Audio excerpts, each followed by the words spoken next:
I was sitting outside in my garden and it just came to me that maybe I should give a few ideas to families that know their mum or dad would like to do something in the garden but just can't do it these days, or maybe they just don't live in the kind of property that they can have a big garden like they used to. So here's just some ideas. First thing, when you're looking at their garden, maybe you could create some raised beds, maybe at like waist height. And when you make these raised beds, which is great for people pottering around, part of the issue is that they can't actually rest anywhere when they feel tired. So maybe just make sure that the planter has some kind of wide top, like a seat at the top. That would be extremely helpful. And when you're planting, think about things that have got some sort of smell to them or a texture to them or very bright colours. I'll come on to that in a little bit. Also, if you don't want to go to the expense of creating these raised beds, what about some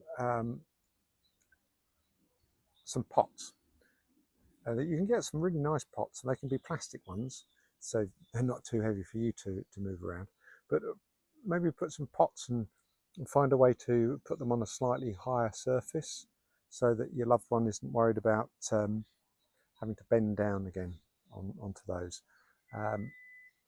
Pots are particularly useful for people in wheelchairs.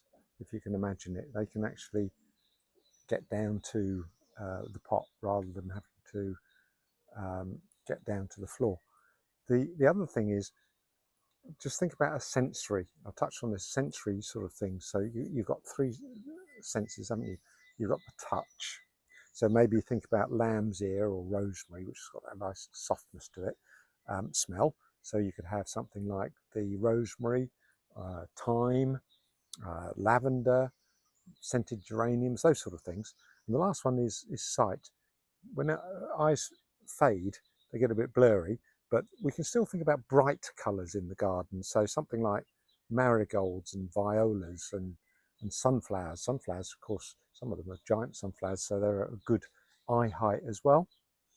Then perhaps we can think about something which is wildlife friendly to bring birds and bees and butterflies into the garden. One of the simplest ways, of course, is hanging a bird feeder.